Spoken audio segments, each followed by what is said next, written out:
Is it possible to win Disney? Can you be that one person to win Disney? Let's talk about that all coming up next.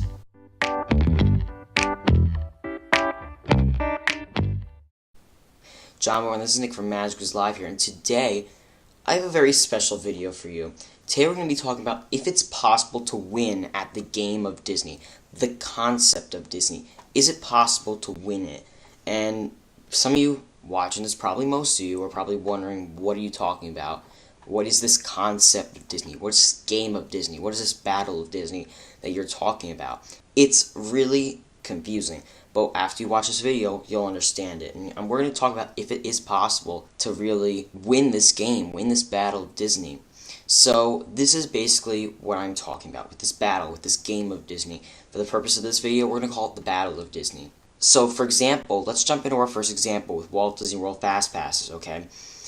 At 7 a.m. every single day, a new day of Fast Passes opens up.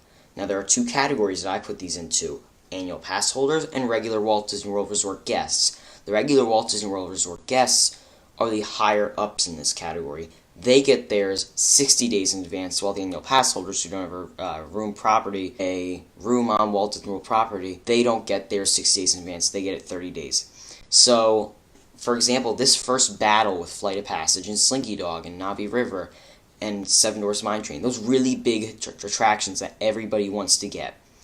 It's a battle at 7 a.m. for a room resort reservation to go out 60 days in advance and get that earliest Flight of Passage Fast Pass as possible. Everybody's trying to get on Disney's website, My Disney Experience, at 7 a.m., whether it's through the app on their phone, whether it's through the website, whether it's through a Fast Pass kiosk in the park if you're there at 7 a.m. Everybody's trying to get on that.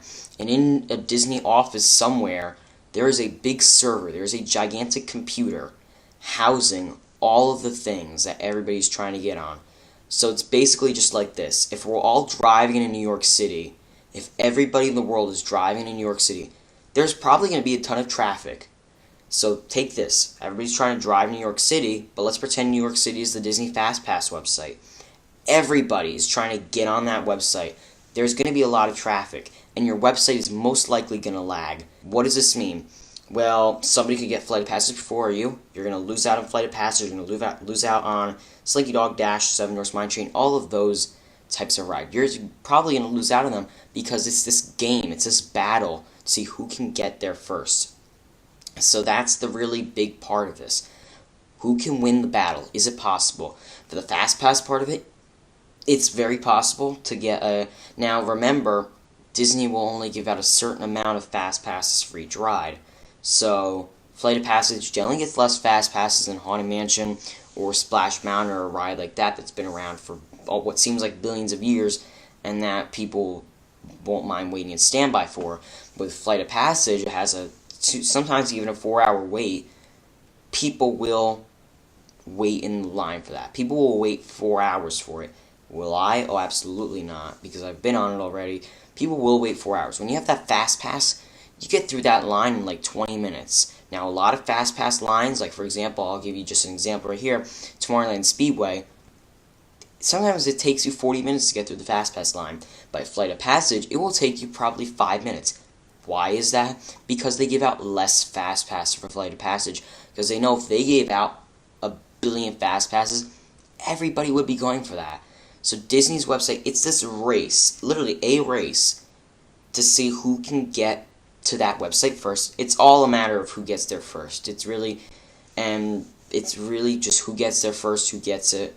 Flight of Passage, I'm going to tell you right now, it's very hard to get 30 days in advance, but 60 days you really should not have an issue, but you might not get the time you want.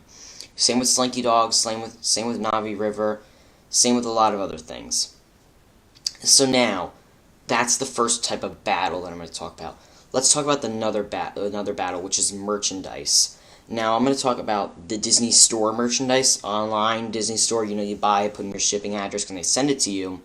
And then the in-parks merchandise, because they're really two different things. In the Walt Disney World parks, and this is one I like to watch because it's fun, Disney will release a new Magic Band, or a new Spirit jersey, or a new plush for a new movie coming out, or a new pin, or a new ticket for an after-hours event, they'll release something new. They do that all the time.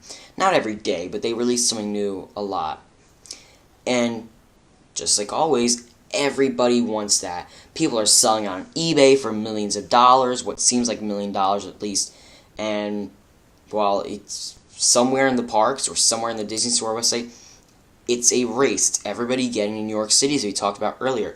Everybody is following that path to get that first. Now, going back to our Flight of Passage example, for those who do not have a Fast Pass, you will see people running to get to Flight of Passage, like they're running a marathon to get there first, versus the people who are walking and actually taking it easy. So it's that race, who can get there first. It's that battle against that front spot, that front area, to get that thing, that product, or in that line first. Now, going back to the Disney Store online, again, that race in New York City.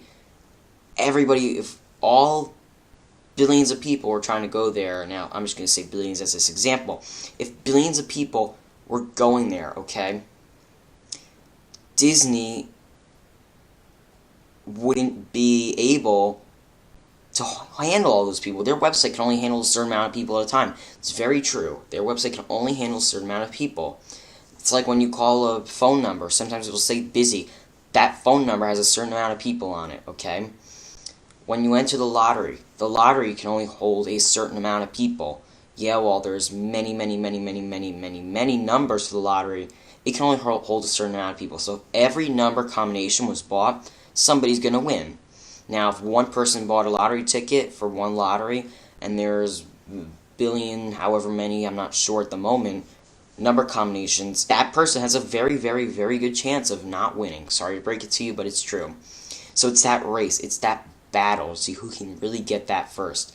And that's something that Disney does well in a sense, I gotta be honest with you, where they will advertise this stuff. Now, I'm going to give you an example of how you can also win the battle but get your product, your thing, a little bit later. So this is something I have been following. The Brer Rabbit Funko Pops, for my Funko Pop friends out there. The Brer Rabbit Funko Pops, okay? On the Splash Mountain and the log. Those released a few months ago. Everybody wanted them. They were sold out at Splash Mountain in the gift shop, in Walt Disney World and Disneyland. They were sold out on Disney's website. But there is one place you can still get them, which is eBay. Now, eBay, it's a free-for-all. Anybody can do it. Anybody can go buy whatever they want on eBay. But people want more money. People will sell it for much more than it's worth. So if it's worth $40, I'm not really sure how much it's worth right now. If the Brer Rabbit Funko Pop is worth $40, people will sell it on eBay. I am not joking. You can go there right now and search for $100 or more. Really, it is absurd how people will sell these. But if you're willing to pay $100, you'll get it. There's no issue with that. So that's the race against Disney. That's the race to try to get everything first. If you have any questions about that race against Disney, the battle against Disney, the battle to get the fast passes, the battle to get the new merchandise, definitely let me know. And be sure to put it in the comments. There's a lot more battles within Disney, and we could go through every single battle. We would be sitting here for a long time. But just to give you one more extra bonus that I'm going to throw in here is the quick service dining locations in the parks. This is a real battle, and I don't do good with this. During popular lunch and dining hours, such as lunch and dinner, everybody wants to get their food. And if you know, for example, Cosmic Rays, everybody wants to get their food, okay? Everybody wants it. And when you order, you go in, you go up to get your food, and you have to turn right back around. But everybody's crowding around there. So it's like, okay, well, if everybody's going to go there at 6, but we get there at 4, we should be able to get our food without an issue. So it's that race. It's really that battle. So if you have any other questions about the battle against Disney, the race against Disney, be sure to leave them in the comment section down below. If you did enjoy this video, please be sure to give it a big thumbs up, as that helps the channel, lets me know that you enjoy what you were watching. Also, subscribe if you're new, and that's pretty much it. So thanks for watching, happy holidays, and remember to keep the magical alive, and thanks for soaring with us.